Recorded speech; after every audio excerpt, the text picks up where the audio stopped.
Bismillahirrahmanirrahim. Musidɓe an tedduɓe, assalamu aleykum wa rahmatullahi wa barakatuh. Mi salmini on nokku kala ka wonɗon onon e ɓe guuriji mon. Haray yo allahu on hisin on. Hande kadi haray miɗo suɓani en ɗo jonde e pinal. Haray noon koko yowiti e alaji humpitirɗi ma humpitirɗi e nder Fuuta Jallo, ittande maka giral 19 ha giral 20. Haray noon ɗum ko woni les moyens de communication dans le Fouta théocratique du 19e siècle au 20e siècle.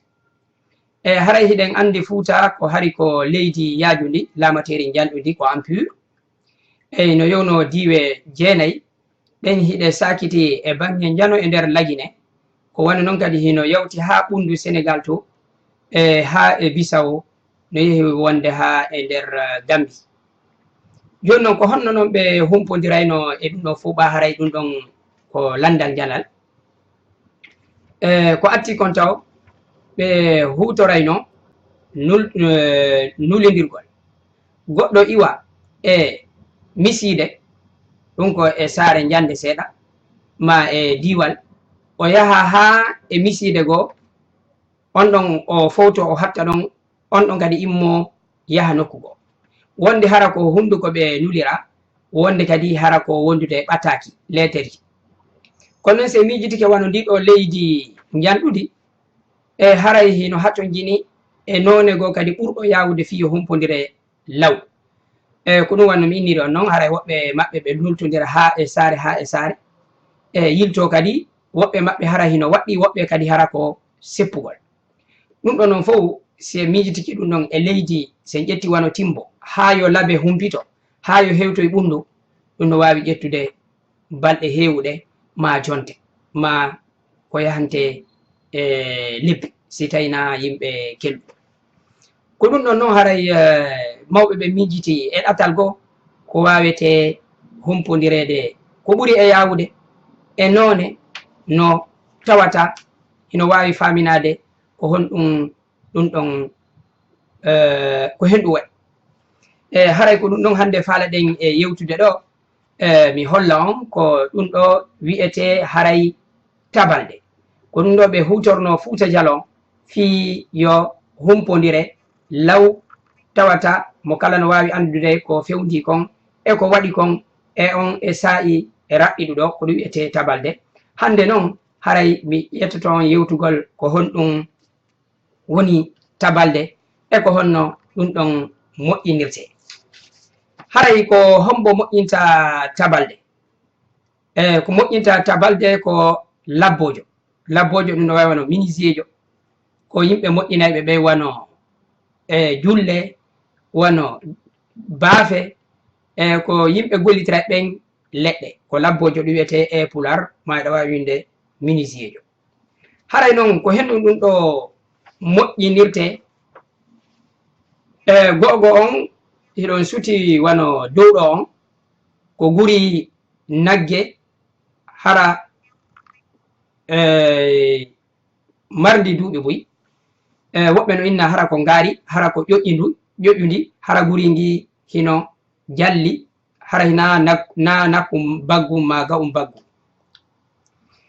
Ley ɗo hiɗon suti ko ɗum wiyete kunnawal. Kunnawal ngal koko leggal lesete, ko bantanhi lesete sabu hara hino yeɗɗi. Ley ga on waɗe tekkere, sera ɗo hiɗon suti ɓoggi ɗiɗo haɓɓe. Ko ɗum ɗon haray wiyete hurnugol kunnawal ngal ma tabalde nden, ko ƴettugol guri ngi suuma. Sera ga haray hiɗon suti wano lekkoy ko ɗo ɓoggi ɗin humirte. Ɓoggi ɗin haray kadi ko ɓoggi nagge. Ko ɗum ɗon haɓɓe e tekkere wonde ley. Tekkere nden noon haray hinde mari ko tekkere nden ɓoggi ɗin humoyte e ley mum, ko ɗon kadi tabal nden woɗi ko joɗorta. Tabal nden kadi haray hino mari ka jogorde wonde ko ɗo wengete. haray ɗon suti sera on ga mi holla on ɗo kadi wonde go ɗon suti wano ɓoggi ko mi walani on kon ɗon suti wano guri ngi kandel ɗo ko ɗon haray woni ko tappete ɗon suti wano hella lega tekkere nden sera on ga kadi no wodi ko haɓɓete hino ɗo kadi jogorde nden so watti yilla wano gombodo ɗo kadi miɗo tanƴini haray ɗum ɗo kadi no ɓuuɗi on mannade ko ɗo tappete ko honɗum noon kadi tappirte haray ko ɓolde ɗum ɗo kadi ko guri haɓɓete fiino tappire hino wona wondema hara ko ɓole tati wotere tappirde nden wiyete ɓolde no wona hara ko ɓole tati sabuna juuloɗen fuuta ko ɓuri kon haray ko dambuɗe tati tappoɓe ɓen ɓe wona tato no wona wonde kadi hara ko ɗiɗo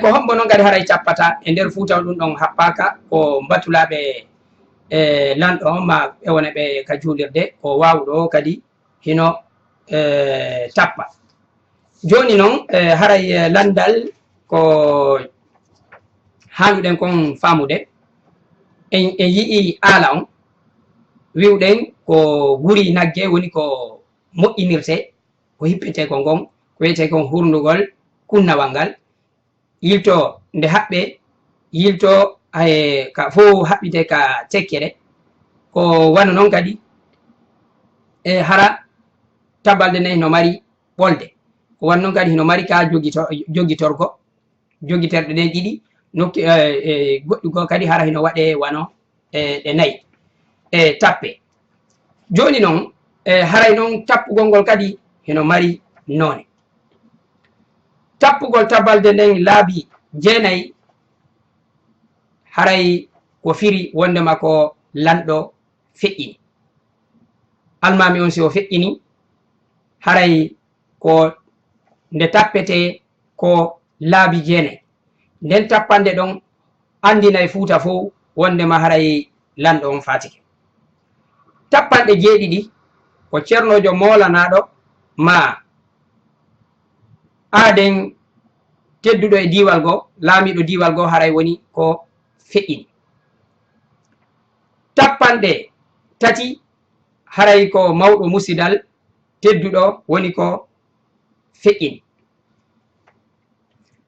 tappanɗe yawɗe siɓe tappiɓe yawni moƴƴa haray ko habare suninɗo woni ko humpita haray nambara waɗi e nokkugo ko wano noon kadi ma hara ko tummodiral hanugal fottede ko yaawi haray ko faabo ewna haray ko tummodiral woni ko ɗumanna si tappanɗe ɗen neeɓi hakkunde majje haray ko habare weltinɗo ma hara ko koɗo heeɓi tedduɗo haray mo hani wernede